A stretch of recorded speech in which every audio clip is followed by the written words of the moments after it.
Hey guys, I'm gonna start pursuing some other things on this channel, besides the Trinity and stuff, things that I think are important to me. Um, and I know some of you will find these things interesting and important to you. Um, I just got done watching a video by David McMurdo, and it just goes to figure you call someone brother and you let them into your world a little bit, and then they do something.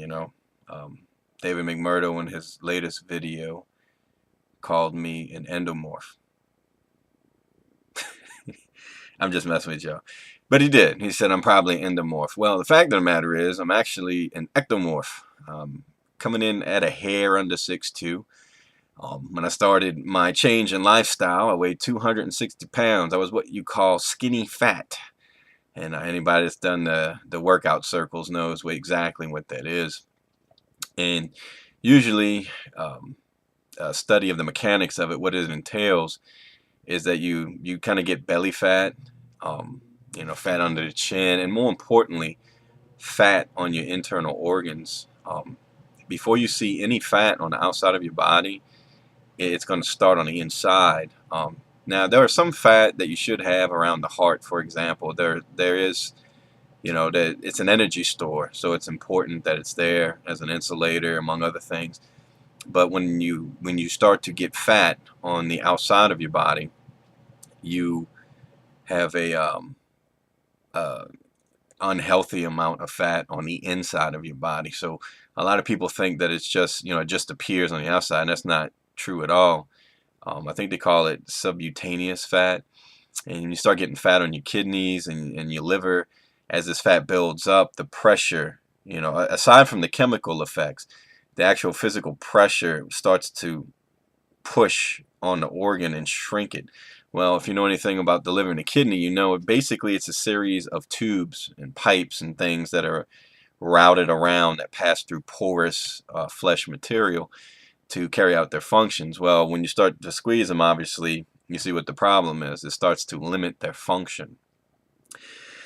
So, I want to talk about a little bit today is just the working out angle. I'm gonna try and stay on topic. I know I have a tendency, especially when it's a fascinating subject, to kind of bounce around all over the place. So I'm gonna try and make these videos just about particular subjects so they're easier to digest.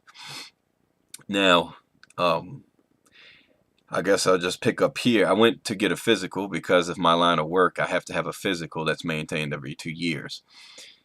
And I had to laugh because when I went in there, and trust me, I'm not, um, I have muscle and stuff, but I still have a little bit of chub on me. I'm still working through these things myself.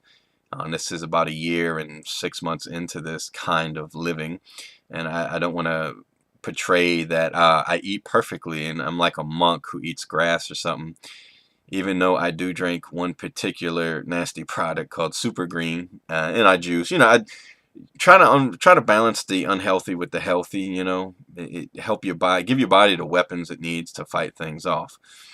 But I'm going through a physical, and the doctor comes in and he looks at the paper and he starts laughing, and I'm like, what, and he says it's really refreshing to see someone with I think my blood pressure was I'm trying to remember now. I got it written down. It was either 165 or 170 over 60 or something like that. And he said it's so rare now to see somebody with good blood pressure. And there's a multitude of factors that go into high blood pressure, and I do believe that a multitude of them can be dealt with naturally. I would not tell anyone, just to ignore what your doctor says. I'm definitely not saying anything like that. What I am saying is work with your doctor and tell him you want to go a different route, because you have to understand nutrition is something it's like a 1 day class from what I understand for them. They actually know very little about nutrition in most circumstances. Now, they're all naturally bent doctors who learn a lot more about nutrition, but I think as a matter of standard course, they're not really informed about it.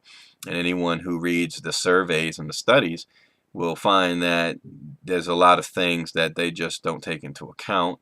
They are taught that medications are the way out. So the big upside to naturally dealing with things is that there's usually no side effects. So that's a big plus to any kind of treatment.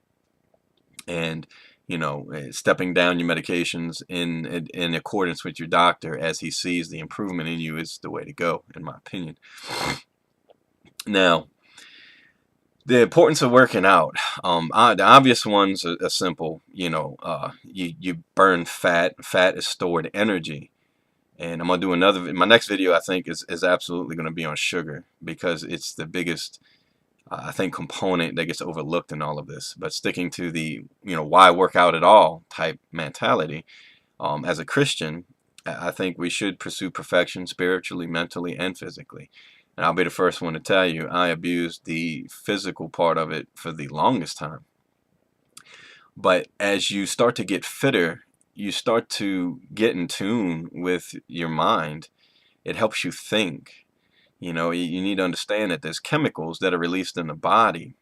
And one of the biggest upticks, obviously, one is production of muscle. Well, the more muscle that you have, when you feed it properly with proteins, you will develop more muscle, and it means as you continue to do the same exercises, you actually use more energy, which is important for weight loss. I would encourage everybody to go to a website and type in BMI, find out what your body mass index is, and and see what your body fat percentage is. Once you get into the 30 percentile range, your life expectancy goes down dramatically, and there's no two ways about that. Looking at it from a Christian's perspective, this does not surprise me at all.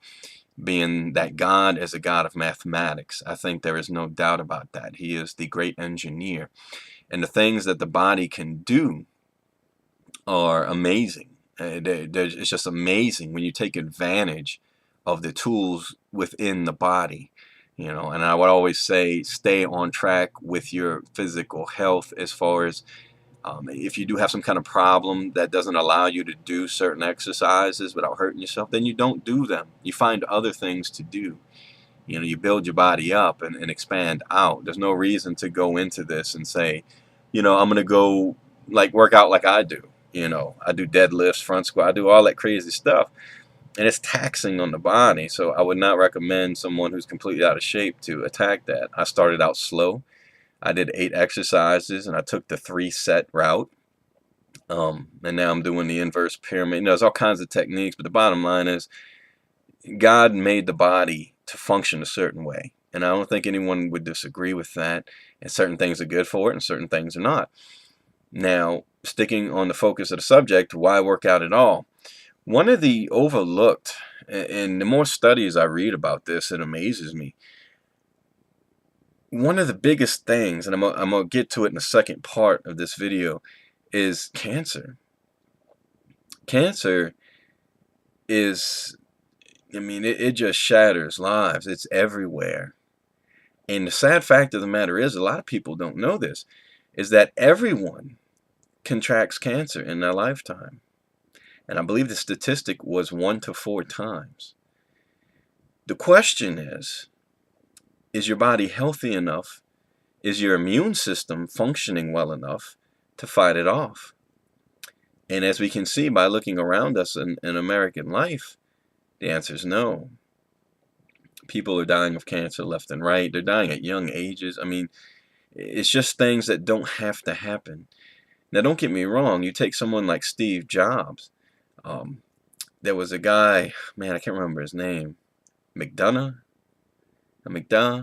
He did a study just looking at his life, and they can gauge the growth rate of a tumor by when they find it, and then 6 months later how big it is. They can figure out about how long he's had cancer. And the fact of the matter with Steve Jobs is he most likely got cancer like 20-something years ago, when he was working in the computer industry and he was making these capacitors. And based on the growth rate of his tumor, him being a vegetarian, now from what I understand, he wasn't a workout freak. I think he might have did like yoga or something, which is beneficial. But basically, he refused a lot of these treatments and stuff. And at the end of his life, they started giving him milk and everything to keep his body weight up because it started to eat him away so much. And basically, when they finally did do the operation, they found polyps on the backside. I think he had pancreatic cancer. So the polyps had already spread, and it was basically they were losing the battle. They were fighting a losing battle. But the only reason he lived that long is because of his diet. They figured that his diet, even though this chemical, these probably leads and whatnot that he was breathing got into his body and kept trying to kill him, but the things that he was eating basically was starving the cancer. And that's why he lived as long as he did. So a robust immune system is a byproduct of working out. This process of breaking down and rebuilding the body uses up its extra resources. And I'm going to tell you, we are the only mammals on the face of the planet that drink milk after we're infants. We're the only ones. And milk itself is a growth hormone. It's what it is. It takes a 200-pound calf and turns it into an 800-pound cow. I mean, that's exactly what it's for. And in its early time, it's very useful. It programs your immune system. You download all the information from your mother and your father as far as the DNA, and then every sickness that they've had, your body programs it into its immune system. So the milk has very legitimate functions when you're little. But as you grow, it's not something I don't think we should be messing with, really, because if your body's finished growing, right, and you have a tumor, the only thing that's growing, it's feeding, is that tumor. And that's exactly what they have found. Dairy products feed tumors, so does sugar. So, be that as it may, I just want to go over basically two things. One is from Harvard, a loose statement from them, and then I want to go over some statistics. This is from the Harvard Education Public Health page. If exercise and regular physical activity benefit the body, a sedentary, which means you don't do anything, you work at a desk job, let's say, and then you go home and watch TV. And most people who are gym rats live a lot of their life sedentary in between. So, we're talking about an hour at least 3 times a week would be, to me, my starting point for this. Lifestyle does the opposite, increasing the chances of becoming overweight and developing a number of chronic diseases. Despite all the good things going for it, only about 30% of adult Americans report they get regular physical activity during their leisure time. And about 40% of Americans say they get no leisure time physical activity at all. Studies that measure people's physical activity using motion sensors called accelerometers suggest that self-reports of physical activity probably are overestimated. According to analysis by a team from a Center for Disease Control and Prevention, inactivity was associated with more than 9 million cases of cardiovascular disease in 2001, at an estimated direct medical cost of nearly $24 billion. Another CDC analysis suggests that because individuals who are physically active have significantly lower annual direct medical costs than those who are inactive, getting people to become more active could cut yearly medical costs in the U.S. by more than $70 billion. Being a couch potato may be harmful even for people who get regular exercise. The Nurses' Health Study, for example, is one of many studies to find a strong link between television watching and obesity. Researchers followed more than 50,000 middle-aged women for 6 years, surveying their diet and activity habits. They found that for every 2 hours the women spent watching television each day, they had a 23% higher risk of becoming obese and a 14% higher risk of developing diabetes. Interestingly, it didn't matter if the women were avid exercisers. The more television they watched, the more likely they were to gain weight or develop diabetes. Regardless of how much leisure time activity and walking they did, long hours of sitting at work also increased the risk of obesity and diabetes. More recently, studies have found that people who spend more time each day watching television, sitting, or riding in cars have a greater chance of dying early than people who spend less time on their desks. Researchers speculate that sitting for hours on end may change people's metabolism in ways that promote obesity, heart disease, diabetes, and other chronic conditions. It is also possible that sitting is a marker of a broader sedentary lifestyle.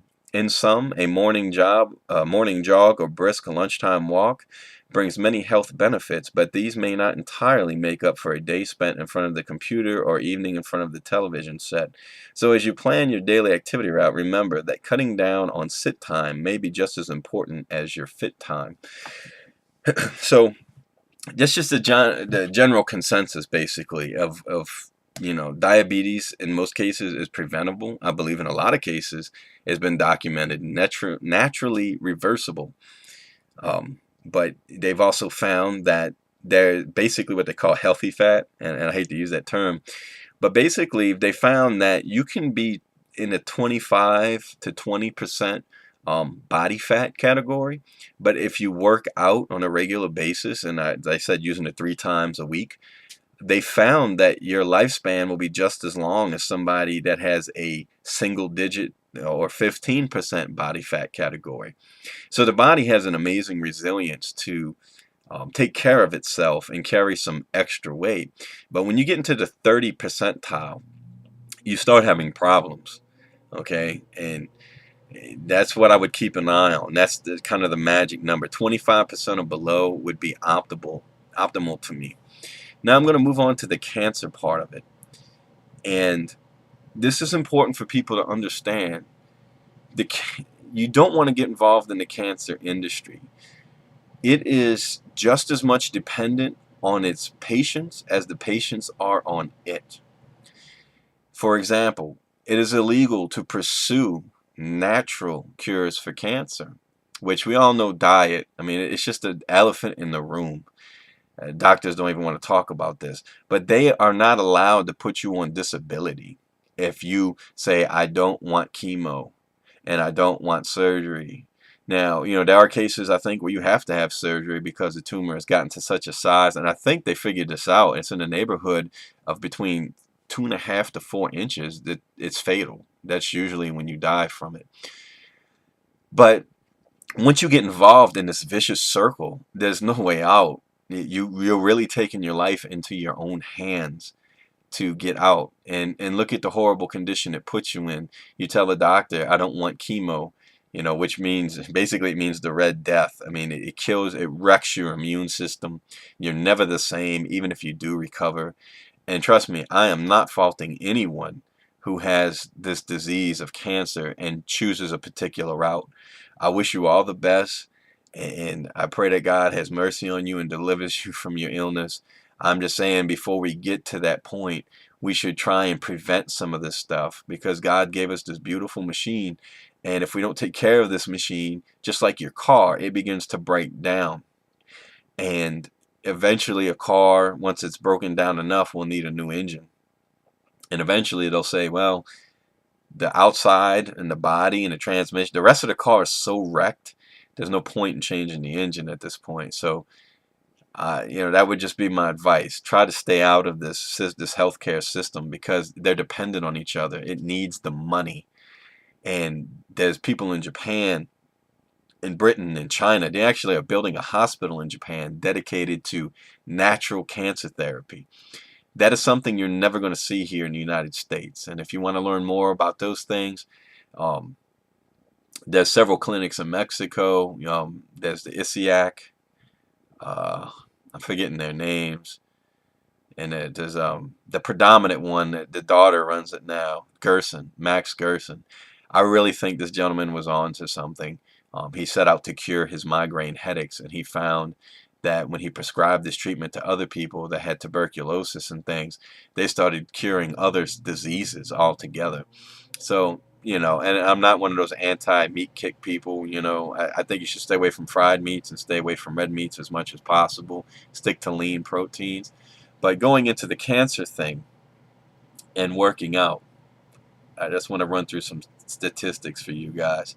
And by all means, if you have any questions, I'll be more than glad to do a video or something on them, because this is a topic that I really find interesting, because to me, it does reveal God. It shows you how God built things to work, and it's an amazing topic, much like cosmology is an amazing topic. Biology is just as amazing to me. Okay, so here we are. This is cancer.gov. These are statistics between physical activity and different types of cancers.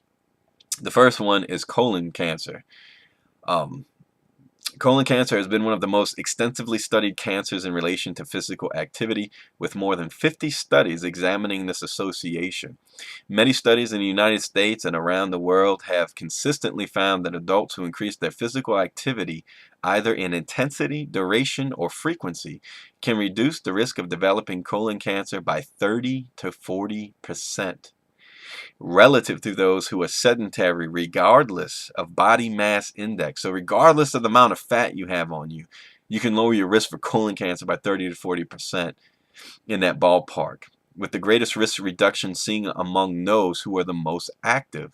The magnitude of the protective effect appears greatest with high intensity activity, although the optimal levels and duration of exercise are still difficult to determine due to the differences between studies, making comparison difficult. But it is estimated that 30 to 60 minutes of moderate to vigorous physical activity per day is needed to protect against colon cancer. Okay, so that's just some statistics on colon cancer. Breast cancer. So, and don't think, men, for a minute that you can't get breast cancer, because you absolutely can. And the relationship between physical activity and breast cancer has been extensively studied, with over 60 studies published in North America, Europe, Asia, and Australia. Most studies indicate that physically active women have a lower risk of developing breast cancer than inactive women. However, the amount of risk reduction achieved through physical activity varies widely, but you are talking between 20 to 80%. Although most evidence suggests that physical activity reduces breast cancer risk in both premenopausal and postmenopausal women, high levels of moderate and vigorous physical activity during adolescence may be especially protective, although a lifetime of regular vigorous activity is thought to be of the greatest benefit. So, before, after menopause, as a child, all these things are important. But, if I could cut my risk of getting breast cancer by 20% up to 80%, depending probably on diet and genetic makeup, I'll take that any day of the week. Um, Endometrial cancer. About 20 studies have examined the role of physical activity in endometrial cancer risk. The results suggest an inverse relationship between physical activity and endometrial cancer. These studies suggest that women who are physically active have a 20 to 40% reduced risk of endometrial cancer. And like I said, I think all these numbers are probably tied to diet. So 20 to 40%. This is kind of a fun one. What is the relationship between physical activity and lung cancer?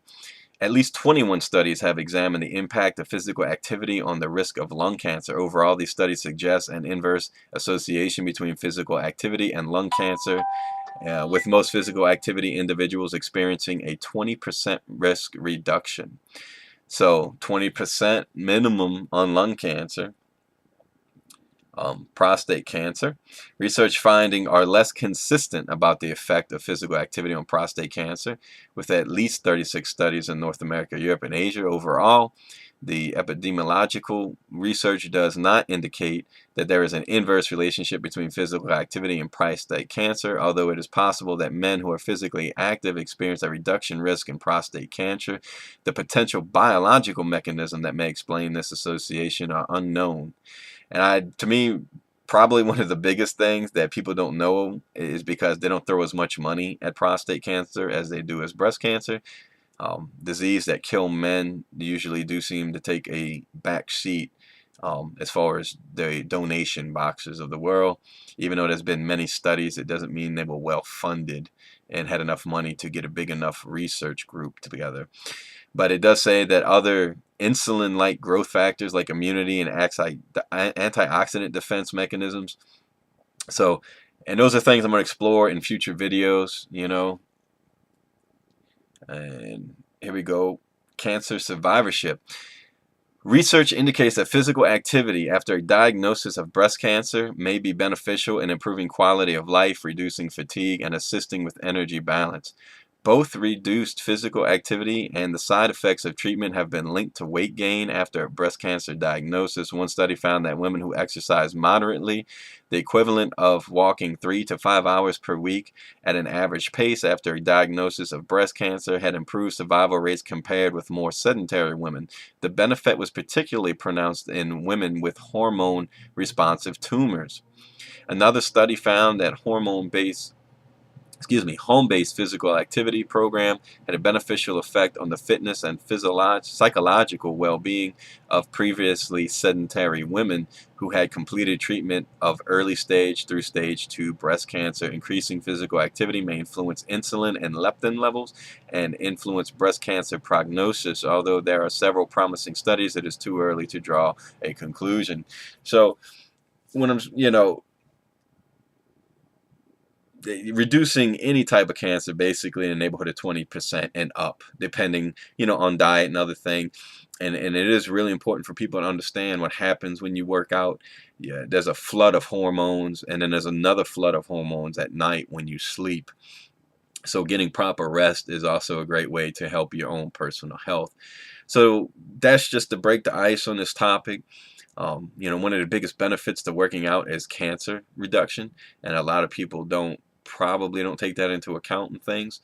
So that'll be the first video, and I do plan to do much more. I just decided I'm going to do them, whether people care or not, I guess, for the few that will care.